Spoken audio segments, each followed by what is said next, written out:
Olá pessoal, aqui é o professor Rosildo, tudo bem? Vamos comentar nessa aula algumas questões, nessa live, algumas questões sobre tutelas provisórias, as alterações no Código de Processo Civil, e são muitas, né? Muitas alterações. Nós vamos comentar, vamos abrir aí para quem quiser discutir uma questão ou outra sobre mudanças das tutelas provisórias. Perdão que estou um pouquinho resfriado. Já estamos na sala, Rosa Maria, Flávio, Mário Pires, Gisele Leite, minha colega, Rodrigo Nunes, Diogo de Carvalho, quer dizer, o pessoal já está aparecendo, né? Muito feliz com isso. Maria da Conceição, Tânia Borges, entre outros. Perdão, Tatiane Borges, aqui a visão continua precária, como sempre. Rodrigo Nunes. Bom, inicialmente quero primeiro convidar vocês da palestra que eu vou dar na OAB de Cordeiro, no dia 19 e no dia 20. É numa sexta e no sábado. No dia 19, a palestra vai ser sobre as principais inovações do Código de Processo Civil. E no dia 20, nós vamos a palestra sobre os reflexos do processo civil no processo trabalho, no processo laboral. Nós vamos estar lá discutindo essas questões lá na OAB de Cordeiro. Boa noite, Gisele. Quero lhe encontrar. Vamos marcar sim. Depois você dá uma ligadinha para mim e a gente conversa. Tenho muito prazer. Já faz um tempinho que a gente não fala pessoalmente, né? Pode me ligar ou eu te ligo depois, na segunda-feira, e a gente conversa. Vou ficar muito feliz nessa conversa. Ou então, passa lá no escritório e a gente toma um café. Rosa Maria, boa noite, Rosa. Como é que tá? Vinícius, mestre, boa noite, professor. Fernanda, é que a visão é terrível. Tô tentando, vou ter que botar meu óculos para ler, para ver como é complicado. Anos, é verdade, anos, né, que a gente não se encontra pessoalmente. Agora com esse negócio de internet, as pessoas falam muito mais no campo virtual do que no campo direto, né? Gostava mais do sistema antigo, que as pessoas se encontravam diretamente, conversavam diretamente. Vamos ver lá o que escreveu a Oi, Rosildo, você me alegra muito com sua disponibilidade em nos passar seus conhecimentos. Nice, muito obrigado. Bom, se Deus me deu essa possibilidade de conhecer, a gente tem que sempre passar. Conhecimento só é bom quando a gente transfere, transmite. Conhecimento guardado só pra gente não adianta de nada ou de quase nada. Dona Ângela Dornelles, que vai estar amanhã comigo, não é? Aí vocês escrevem um pouquinho mais, eu tenho que botar o óculos para ler. Hércules, nobre professor Rosildo, bom dia. Um titão de direito processual. Pedro Feliciano. Bom, vamos reavivar nosso convite para a palestra. Boa noite do México. Quem está no México? Boa noite do México é quem? Maribel Pimenta Zepeda. Tá. Então, renovar nosso convite para a nossa palestra no dia 19, dia 20, na OAB de Cordeiro. No dia 19, a gente vai comentar as principais inovações no Código de Processo Civil. No dia 20, a gente vai fazer o inverso. Os reflexos do processo civil no processo do trabalho. Isso é uma palestra bastante interessante e que a gente vai abrir lá alguns minutos para questionar, para discutir questões. Maribel Pimenta Zepeda, tu foi minha aluna onde, menina? Fala para mim que eu não tô lembrado. Onde você foi minha aluna? Você tá saudades, então. Já foi minha aluna, mas foi minha aluna onde? Na Cândido, na Estácio, na FAA, na Pemperd, na Amperd, onde? Bom, senhores, vamos lá, então, falar sobre o tema proposto para hoje. A gente falou tutelas, parte geral, porque realmente não dá em 30 minutos, em média que demora a live, a gente discutir todo o procedimento cautelar. Primeira grande notícia do novo CPC, que atendeu os que os juristas vinham falando há anos, que não haveria necessidade de um processo cautelar autônomo Obrigado, Fernando. Você é o melhor professor de processo civil do mundo. Do mundo, não sei, mas é bom ter amigos para a gente poder ouvir essas coisas maravilhosas, né? Mas vamos lá. Primeiro, atendendo o que a doutrina já dizia, não havia necessidade de uma ação cautelar e de um processo cautelar autônomo como era no Código de 73. Eu tinha um processo de conhecimento, livro 1, processo de execução, livro 2, processo de cautelar, livro 3, tinha livro 4 e 5, mas o 4 e 5 não nos interessa para a aula de hoje. Mas não havia essa necessidade. Sempre me incomodou. Por que, se eu estou ajuizando uma ação de cobrança e você está dissipando o seu patrimônio, eu tenho que ajuizar eu tinha, pelo Código Antigo, artigo 813, ajuizar uma ação cautelar, antecedente, distribuída por dependência com a ação principal. Aquilo sempre me incomodou e os autores diziam, entre eles, o professor Nelson Nery Júnior, entre outros, o Araquém de Assis, dizia: por que se eu preciso de uma medida cautelar, eu não faço uma petição nos próprios autos pedindo ao juiz, dando as minhas argumentações, que se bloqueie lá o patrimônio de fulano ou de ciclano? Não, eu tinha que ajuizar uma ação, petição inicial, distribuir por dependência, pagar custas, tudo isto. Hoje o Código, graças a Deus, acabou com isso. Eu não tenho mais ações cautelares. Eu tenho medidas cautelares. Logo, se eu tiver uma ação de cobrança e necessitar de uma medida cautelar de arresto, eu não ajuizo mais ação cautelar de arresto. Eu apresento no próprio processo, de forma incidental, autuado dentro do próprio processo, não é autuado e apartado, a minha medida cautelar. De quê? De arresto, de sequestro, de busca e apreensão, do que for. Por quê? Porque o Código não afastou, por exemplo, as medidas cautelares que já estavam normatizadas no Código de Processo Civil de 73. Os alunos me perguntam: professor, acabou arresto, sequestro? Não. Todas essas medidas continuam existindo, mas não mais a título de ações cautelares, mas de medidas cautelares. E todas elas normatizadas no artigo 301 do CPC, que diz o seguinte: o que houve, Ângela? Nada. Vamos lá, o que diz o artigo 301 do CPC? A tutela de urgência de natureza cautelar pode ser efetivada mediante arresto, sequestro, arrolamento de bens, registro de protesto contra alienação de bens e qualquer outra medida idônea para assegurar seu direito, ou seja, qualquer outra medida idônea. As medidas específicas que estão no Código e aquelas outras que a gente chama de medidas cautelares inominadas. Vocês entenderam? Então hoje eu não tenho mais processo cautelar, eu não tenho mais processo cautelar, ação cautelar, eu tenho medidas cautelares. Ok? O Código também acabou com aquela história que a gente explicava dentro de sala de aula, o seguinte: para a ação cautelar, no passado, necessitava o perículo e mora e a fumaça do bom direito. Antecipar tutela, a gente precisava do mesmo perículo e mora, mas não a fumaça do bom direito, mas a verossemelhança. Então, havia uma diferença no Código 73, diferença de requisitos para se implementar uma antecipação de tutela e uma ação cautelar. O que era comum nas duas? O ponto de contato. As duas dependiam de perículo e mora.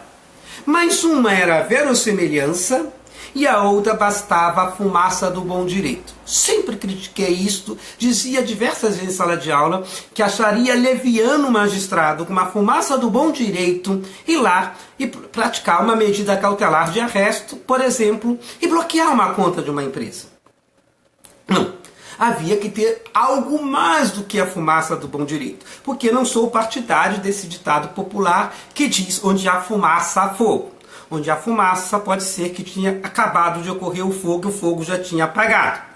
E aí o Código, no artigo 300, unificou os requisitos para as tutelas antecipadas, unificou com os mesmos requisitos das medidas cautelares.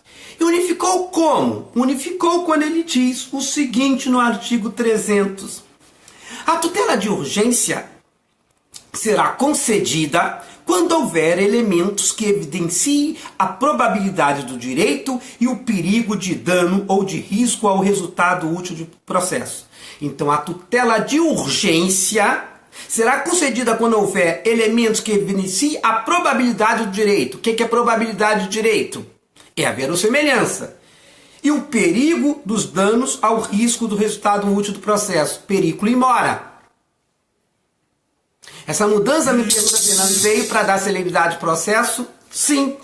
Ora, por que unificou-se? Se você pegar o título, o livro 1, está lá, tutelas provisórias. Hoje tudo é tutelas provisórias. E o código diz, no primeiro artigo que trata sobre as tutelas provisórias, diz, a tutela provisória funda-se...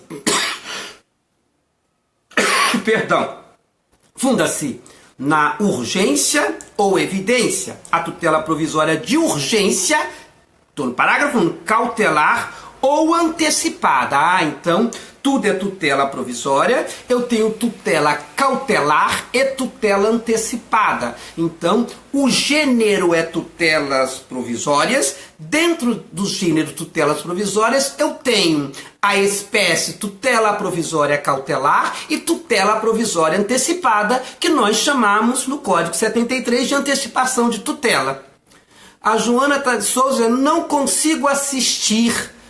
Mas o pessoal está conseguindo, Joana. Vê se é alguma coisa lá no seu aparelho celular. Olha, a Miriam Borges acabou de até me dar um elogio maravilhoso demais. Marisa Leite tá lá assistindo. Dá uma olhadinha. Bom, então voltando lá. Então, no parágrafo único do 294, se percebe que o título hoje, o gênero é tutela provisória, e dentro do gênero eu tenho as espécies. Qual espécie? Primeira espécie, que diz lá, tutela cautelar é tutela antecipada. Entenderam? Ok, professor, então verifiquei. E para as tutelas provisórias, sejam cautelares ou sejam antecipadas, as duas têm o mesmo requisito. Qual o mesmo requisito? Fumaça do bom direito? Não, isso ficou para trás. Verossemelhança e periculo in mora. Ah, bacana. O Wilson Vieitas me diz, grande professor Rosildo, estou com meu amigo procurador da Câmara de Vereadores do Correio, Dr. Rogério Serrano assistindo. Abraços, bacana. Manda um abraço pro teu amigo. E peça para que ele vá nos assistir lá na sexta e no sábado. Então, esta é a mudança fundamental, porque não era verdade, a gente explicava em sala de aula, porque estava no código, que um juiz poderia, numa tutela provisória cautelar, que eram as ações cautelares, com a fumaça do mão direito, vai lá e bloqueia o patrimônio de uma empresa. Por exemplo, não, seria leviano demais, teria que ter uma cognição um pouquinho melhorada. E aí o código hoje, há bom tempo, acabou-se com isso no artigo 300 e unificou os requisitos. Não há mais posição para em sala de aula a gente está diferenciando quais são os requisitos para uma tutela provisória cautelar e para uma tutela provisória satisfativa. Os dois têm os mesmos requisitos esses extraídos do artigo 294, combinado com o artigo 300 do Código de Processo Civil. Bacana, professor. A outra questão que se incluiu no código está lá no artigo 311, que a doutrina já discutia isso. O professor Fux, como ele capitaneou as alterações, o novo Código de Processo Civil, ele já discutia tutelas de evidências. Para tirar aquela noção frágil e equivocada que nós tínhamos, que qual era? Falou em concessão de liminar, a gente falava urgência. E eu sempre dizia, não, senhores, tem liminares que são concedidas que não tem nada a ver com caráter de urgência. Dei o exemplo daquelas ações possessórias, que era o artigo 938 do Código de Processo Civil, reproduzido no Código atual, quando o juiz defere uma liminar de reintegração de posse, que são as tutelas muitas vezes inibitórias, muitas vezes aquele deferimento lá não é porque é urgência, não. Se o cidadão sair do meu imóvel hoje, porque ele invadiu daqui a um ano, muitas vezes não me causa, não há perigo em mora, porque ele pode não estar destruindo nada, porque eu não preciso daquele imóvel para morar, porque aquele imóvel não estava alugado, mas aquela liminar é flagrante o ilícito para impedir o ilícito. Na verdade, o que o Código hoje fez é permitir tutelas provisórias sem necessidade de urgência, que são as denominadas tutelas de evidência, descrita no artigo 311 do CPC. Ah, professor, para que situações são essas questões? São aquelas que o direito do autor é tão claro, tão evidente, e o réu, quando contesta, faz uma contestação onde não há um elemento a afastar a prova e a pretensão autoral do autor, e pela evidência do direito não é razoável esperar uma audiência de instrução daqui a 6, 7 meses. Na verdade, as tutelas de evidência têm como finalidade dar a efetiva prestação da tutela judicial num tempo rápido, eficaz, tendo em vista que a pretensão do autor já está toda instruída lá com a inicial, as documentações para validar a pretensão. Só a título de exemplo, vamos verificar lá o artigo 311 que diz o seguinte. O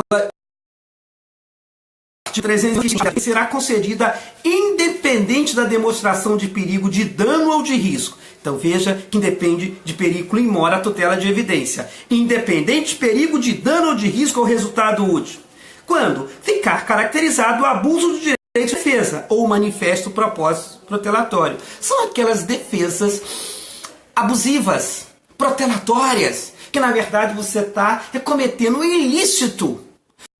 Essas expressões que às vezes as pessoas usam muito me incomodam. Abuso do direito de defesa. Ninguém abusa do direito de defesa. Quem abusa do direito de defesa não está no exercício do direito de defesa. Até porque a língua portuguesa aí abre uso, afastamento do uso. Se eu me afasto do uso normal, eu estou abusando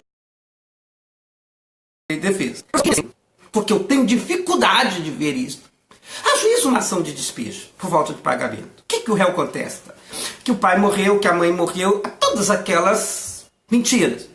Mesmo que tudo isso seja verdade, eu pergunto, lhe dá direito o senhor a morar na minha casa de graça? Óbvio que não. Então, ali é uma tutela de evidência. Como tem lei específica, lei 1245/91, lá no artigo 59, está lá o juiz, a possibilidade do juiz proferir uma medida liminar. E hoje, a hipótese do inciso 2, tutela de evidência, por exemplo, as alegações de fato devem ser comprovadas apenas pelos documentos e houver tese firmada em julgamento de caso de recurso pelo sistema atual, artigo 927, são precedentes obrigatórios. Então, na inicial já trago todos os elementos para provar o meu direito e a questão jurídica já tem tese firmada, ou em recurso repetitivo ou em súmula vinculante. Pergunto, para que esperar? Não precisa nem citar o réu. Ok? Eu dei esta aula há pouco tempo, o aluno perguntou, professor, nas tutelas de evidências podem elas sempre ser conferidas liminarmente? Falei, não. No inciso 2 e 3, sim. No inciso 1, que para saber se a defesa é protelatória, efetivamente tem que conter. Mas o 2 e 3 pode ser concedida, inclusive, liminarmente. Inaudita alterar partes. E isso você extrai também interpretando o artigo 9º, parágrafo único. Também está lá. Ok? Agora, um cuidado, que toda hora escuto. Ah, professor, às vezes no fórum, eu vejo muitos advogados, eu ajuizei uma ação, vou ajuizar uma liminar. Por Deus, ninguém ajuiza liminar. Quando eu escuto isso, eu falo, será que o código mudou ontem e eu me desatualizei? Não existe ações liminares para você ajuizar. Tu vais ajuizar uma ação de conhecimento, onde você vai pedir a tutela antecipada, percebe? Liminarmente. Porque uma tutela pode ser antecipada liminarmente, ou ser antecipada, mas sem ser antecipada. Liminar é um adjetivo da decisão antecipatória. Se o juiz recebe a petição e só pelo que está nos autos defere a tutela antecipada, ele antecipou liminarmente. recebe a petição, manda citar o réu. Após a citação do réu, se convence e defere a antecipação da tutela, ele antecipou, mas não antecipou liminarmente. Logo, ninguém ajuiza ações liminares. Porque isso não existe. Ah, mas meu colega ajuiza. Então, por obra e graça de magia negra, no campo processual, isso não existe. Ok? Como a gente está no campo terreno, no campo terreno, ajuizar ações liminares. Claro que no dia a dia as pessoas falam, mas nós profissionais de direito temos que falar com linguagem técnica. Você quer um exemplo? Eu não aguento ouvir em defesa do consumidor um advogado falar: ah, mas fulano está com o nome sujo. Nome sujo dá a impressão que tu pegou um balde de tinta e sujou o nome da pessoa. Não, isso tu fala na sexta-noite, tomando sua cerveja, num copo de geleia, lá num barzinho, que a gente chama de pé sujo. Nós profissionais de direito, não. Fulano está com o nome negativado. Cada profissão com sua linguagem técnica. Imagina se você vai ao médico, o médico fala assim: seu doutor, eu estou com problema de coluna. Ah, não, você está com problema na espinha. Você é peixe? Para ter problema na espinha? As pessoas não falam: ah, estou com a espinhela caída. Imagina um médico falar para você que tu tá com a espinhela caída. É um profissional da medicina. Você está com problema na coluna e vai usar os termos técnicos. Legal? Vamos voltar aqui, porque somos profissionais do direito. Então já explicamos que não há mais diferença, agora tudo é tutela provisória, só que a tutela provisória é cautelar ou satisfativa, que os requisitos da tutela provisória cautelar e satisfativa são os mesmos, que eu não tenho mais ação cautelar e não tenho mais um livro de processo cautelar, só medidas cautelares. Aí você pode perguntar: tá certo, professor, o senhor me falou que se eu já tenho uma ação de conhecimento e preciso, por exemplo, de uma medida cautelar para bloquear a sua conta corrente, que o senhor está dispõe do patrimônio, eu faço a petição encartada lá. Então, professor, e se eu precisar desta medida antes de ajuizar a ação principal? Que no Código 73, professor, eu chamava de ação cautelar antecedente. Hoje, tu vai chamar de medida cautelar antecedente. Olha que belezura. Você vai fazer a medida cautelar, bonitinho, vai distribuir, pagar custas de citação, tudo direitinho, modelo de petição inicial, se ele diz tal, venha ajuizar a medida cautelar de arresto, sequestro, não sei, em face da fulano de tal, pelos fatos e fundamento, vai informar qual é a lide principal. Bonitinho. Juiz deferiu? Deferiu. Agora eu vou ajuizar a ação. Ação principal? Não, porque você ajuizou, foi uma medida cautelar. Agora eu vou ajuizar a ação que deu uma origem, uma medida cautelar antecedente. Distribuo a minha petição inicial por depender de estar cautelar. E o que eu pago de custa? Zero. Não pago nada de custas. Porque as custas da ação eu paguei de forma antecipada na medida cautelar. Porque se eu pagasse, eu só tinha mudado de nome. Eu teria duas ações, como no Código 73. Ação cautelar, eu tenho uma só. Eu adiantei as custas na medida cautelar antecedente. Quando distribuo a ação, distribuo por dependência sem nada pagar. Professor, o senhor está concluindo isto ou a lei diz literalmente isto? Estou dizendo porque a lei diz literalmente isto. No 308 a lei diz: efetivada do 308, estou no capítulo 3, do procedimento de tutela cautelar requerida em caráter antecedente. A principal terá de ser formulado pelo autor no prazo de 30 dias, caso em que será apresentada nos mesmos autos. A petição da ação vai ser nos mesmos autos, porque autos é um só, porque eu não tinha ação, eu tenho uma medida cautelar, nos mesmos autos em que deduzido o pedido da tutela cautelar, não dependendo, olha a novidade, não dependendo de adiantamento de novas custas processuais. Porque eu antecipei na medida cautelar. O pedido principal pode ser formulado conjuntamente com o pedido cautelar, caso haja necessidade de antecedência. Então você veja que grande novidade. A juíza, a medida cautelar com antecedente, paga todas as custas da ação principal, a ação, olha eu lá cometendo o vício do Código 73, a ação principal, não. Quando eu for ajuizar a ação, eu distribuo por dependência, sem pagar custo nenhuma, porque eu já paguei no processo anterior, e essa ação vai ser autuada nos mesmos autos da medida cautelar, porque eu não tinha uma ação cautelar, eu tinha apenas uma medida cautelar e não uma ação cautelar. Professor, isso a gente ganha seriedade, não ganha? Ganhamos. A gente ganha em simplicidade, não ganha? Ganhamos. A gente ganha em economia processual, não ganha? Ganhamos. Professor, isso se aplica ao processo de trabalho? Aplica-se. A Instrução Normativa 36 de 2004, um dos incisos são vários que diz o que se aplica do CPC, está lá dizendo que aplica. Professor, o senhor já viu casos concretos acontecendo isso? Já, inclusive eu mesmo pedindo no meu escritório. Então, nós temos que fazer valer esses requisitos pedindo.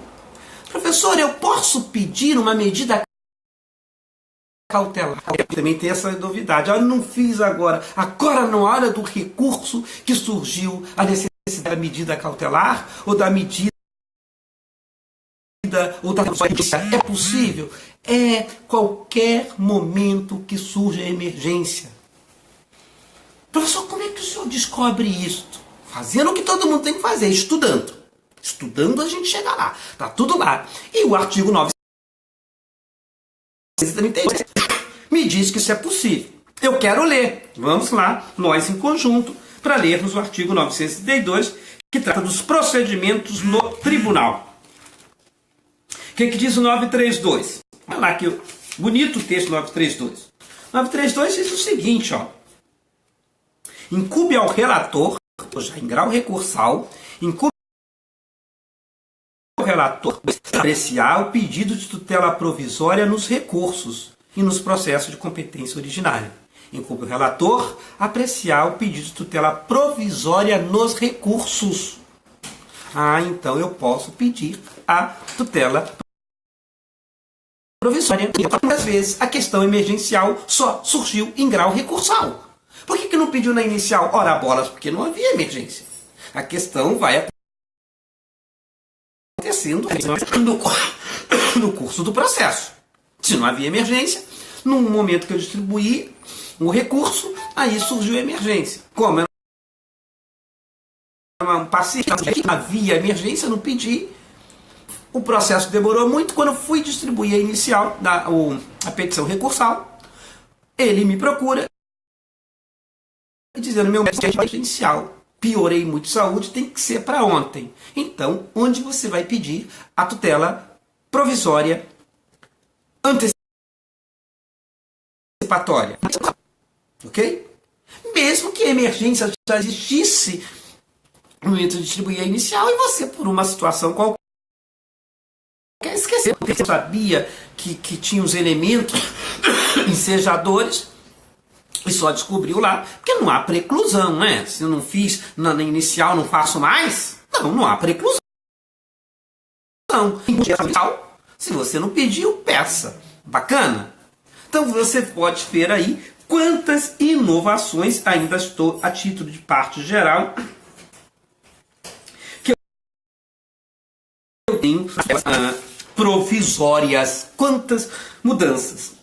Nesse momento eu dou uma paradinha para perguntar se alguém que está assistindo tem alguma pergunta para fazer. Agora, faça a pergunta. Por que faça a pergunta? Por obra e graça do Espírito Santo, faça a pergunta. Por que faça a pergunta? Porque quando ninguém faz pergunta, de duas uma, ou todo mundo entendeu o processo, ou ninguém entendeu nada e não consegue nem perguntar. Deixa eu dar uma provocada. Dona Lira, que está nos assistindo, vai me fazer alguma pergunta, Dona Lira? Doutor Celso, vai me fazer? Estou esperando. Vamos lá prestigiar o professor. Alguém aí faz perguntas sobre essa parte geral? As dúvidas que... Vamos lá, gente. Vamos lá fazer perguntas. Senão fica aquela live monótona, só a pessoa do outro lado fala. né? Vou lá do ladinho da cadeira da pessoa e peço para perguntar. Celso, vamos lá. Calma, Rosildo. Tô calmo e algum de vocês já me viram nervoso alguma vez? Tô calmo, tranquilo, tô na minha casa, daqui a pouco vou lá pra sala tomar um café, entendeu? Sério, Roberto, faz pergunta, Sério. Faz alguma pergunta? Acabou o fuminho? Fuminho? Quero perguntar. Vocês não vão fazer pergunta, então vou na sequência. Vamos lá. Vamos lá. Acabou? Vamos lá verificar quem pode fazer pergunta. Estou assistindo e a imagem está ótima. Pedro Feliciano. Vamos lá, Mário. Olá, Rosildo. Mário Sérgio, 2004, 2008. Eu lembro o senhor, não vou dizer nem com o apelido. Mais ouvir você novamente, suas aulas. Obrigado, Mário. Amanhã, última aula, infelizmente. Mas nós vamos fazer outros cursos. Vamos lá verificar, doutor Celso. Estou assistindo bem, pessoas. Estou gostando muito. Obrigado. Vamos lá verificar Rosa Azevedo, que diz: Digo, essa mudança veio de fato para ser aplicado o princípio da celeridade processual. Com certeza, fazendo uma petição apenas de medida cautelar, encartar no próprio processo, aí a gente ganha bastante tempo. Ângela, caiu novamente. Ô, dona Ângela, tá caindo toda hora, hein, dona Ângela? Vamos lá, a imagem. Conteúdo que não é bonito, né? Porque o tempo vai passando, a gente fica desse jeito, né? Mas tudo bem. Muito obrigado. A grande diferença na nossa lei no México. Maribel está no México, Maribel. O nosso foi uma cópia, claro, com a adaptação do direito francês. Vou tentar falar a expressão lá em Paris, référé provision, e a gente fez adaptações e colocou, inclusive, com o Instituto da Estabilização de Antecipação de Tutela, mas óbvio que isso vai ficar numa outra live que a gente está no geral. Vamos lá, deixa eu ver, tanto que é tutela de mérito. Verdade, Célio, professor, vejo alguns juízes não fundamentando quando não concede a tutela, indo parece que continuam copiando e colando. Pois é, deixa eu ver quem foi o Célio. Aqui o aspecto, Célio. Primeiro, Célio, por quê? Porque o artigo 489, parágrafo 1º, diz que toda decisão tem que ser tipo, indefiro por falta de amparo legal, indefiro porque não estão presentes os requisitos, ou copiando literalmente a legislação. E além disso, também, independente disso, os juízes deveriam fundamentar e deixar o parágrafo 2º, que são dos requisitos da sentença, porque o artigo 93, inciso 9 da Constituição Federal, trata do princípio judiciais, dizendo que toda decisão tem que ser motivada sob pena de nulidade. Então, óbvio, quando diz nos seus avisos do FONAGE, equivocadamente,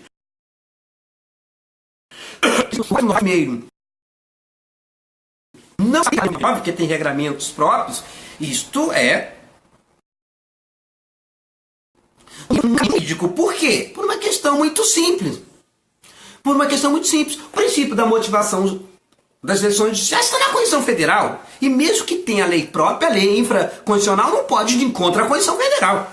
Então não se pode dizer, como a gente vê em avisos aí, que não se aplica o 489, que trata da fundamentação no parágrafo 1º, no processo de trabalho, porque tem respostas. Pode ir de contra a Constituição? Pode ir de contra o artigo 93, inciso 9 da Constituição Federal? Óbvio que não. Mas vamos ver lá se um dia a gente melhora. Eu creio em Deus, antes de morrer, que essa situação modifica. A lição, calma, Rosildo, estou pensando aqui. Marcelo, eu sou calmo, tranquilo, você me conhece há muito tempo, eu sou calmo, tranquilinho, eu estou calmo. Então vai pensando antes da gente terminar. para a gente perguntar mais algumas coisas aqui. Acabou fuminho e fumão, é verdade, Zé. Até ri agora. Maria da Conceição, sim, Conceição. Celso, professor, estou fazendo uma cobrança de locação onde o locatário morreu e o sublocatário não me paga. Posso fazer uma tutela de evidência? Celso, se o locatário morreu, o sublocatário não te paga. O contrato permitia a sublocação? Se permitia. Se o contrato não permitia sublocação, na verdade, esse sublocatário nem deveria estar aí. Porque não há relação jurídica material se o contrato permite a licitude. E mesmo que permita a relação locação e sublocação, as relações estão de acessório para principal. O que a lei diz na lei de locações é que, embora seja o nome do locatário, mas se ele morrer, compreende a locação a que está a sua mulher, seus filhos, porque você locou para a família. Mas para locatário, assim, numa antecipação de tutela, até porque o artigo 59 da Lei 8.245, se a memória não tiver falha, 59 é inciso 9, diz literalmente que caberia tutela antecipada em contratos em que não há pagamento e não há sequer garantia. E não deve haver, porque o sublocatário não contratou com você, é óbvio que ele não tem garantia nenhuma de fiança. Inclusive, casos práticos no meu escritório, já consegui eliminar para isto. Deixa eu ver se eu falei probleminha, mas já resolvi. Tempo de Valença. Hércules, eu acho que eu dei aula para você no Rio 2001, não foi? A tutela de evidência pode ser útil nas ações possessórias. As ações possessórias, por si só, elas já têm as suas liminares concedidas no próprio procedimento. Eu estou pegando meu código só para te mostrar, provavelmente onde eu tenho isto.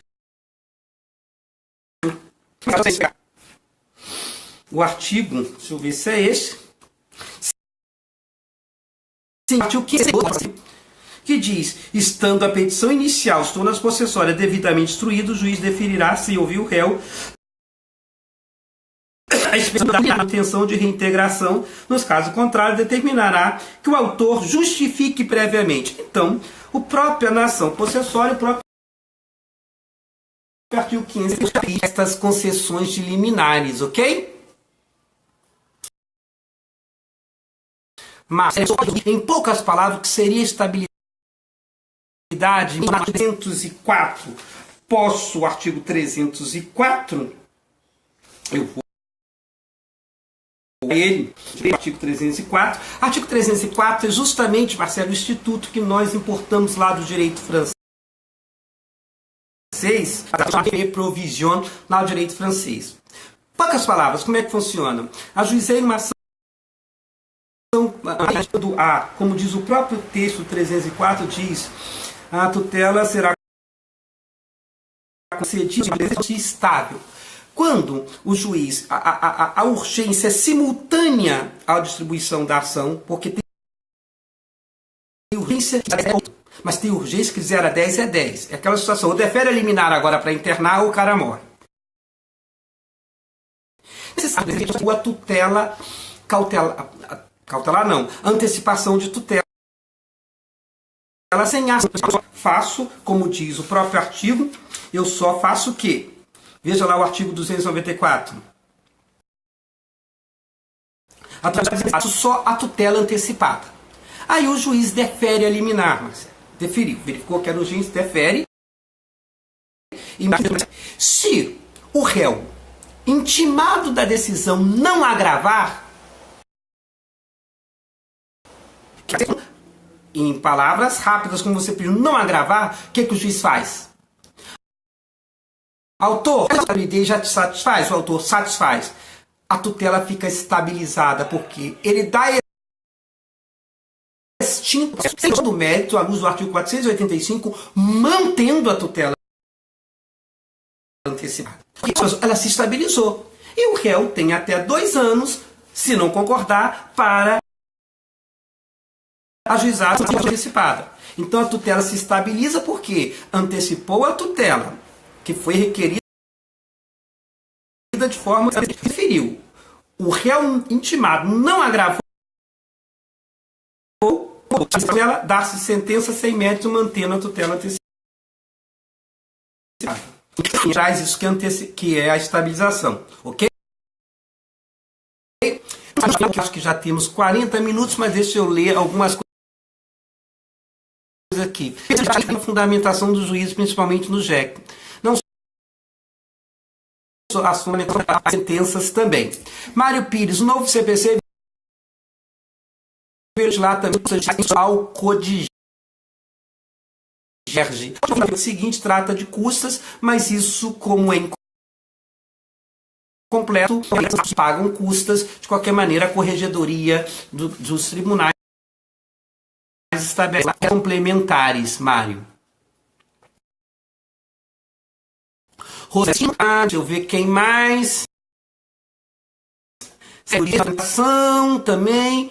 Fala de fundamentação. Fala complicado de texto, deixa pouco, digo, surgirão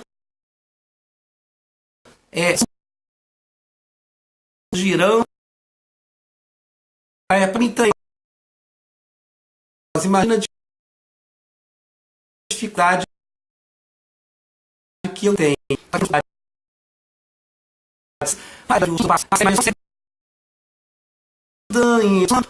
Bandeira, obrigado, Rosa.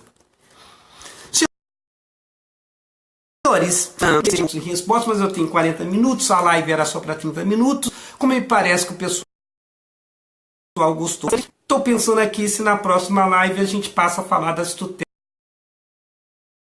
específicas. Em específico, eu dei um apanhado de forma geral. Terminou no dia 19 e 20 em Cordeiro.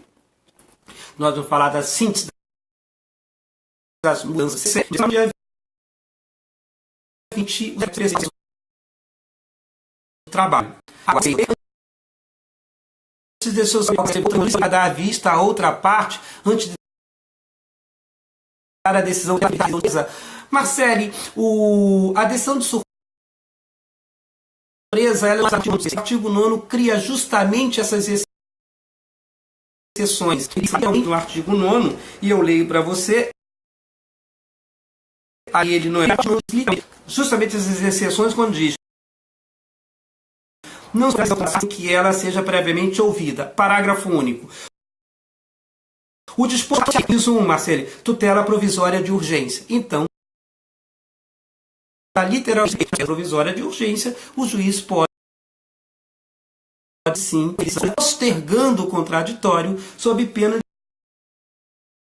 de ouvir o tradicional. Ok? Senhores, o doutor 45, o doutor Flávio em paz, cidadão, para entregar o doutor Flávio realmente era 30. Um abraço para vocês, agradeço por estarem aqui me ouvindo, dos ex-alunos, anos atrás, e fizeram a delicadeza de me ouvir e falar caramba, porque o tempo passa, né? Um beijo para todos vocês. 10 minutos. É verdade, Celso. Se tu me conhece mais, né? Mas a gente tem tempo limitado. Até a próxima. Doutor Celso, estou convidando o senhor para nossos novos cursos no sábado. Eu sei que o senhor está dando aula sábado, mas faz uma forcinha aí, para não dar uma aula no sábado, e para não assistir, né? Trabalhe no jeito que o senhor trabalha e não vai ter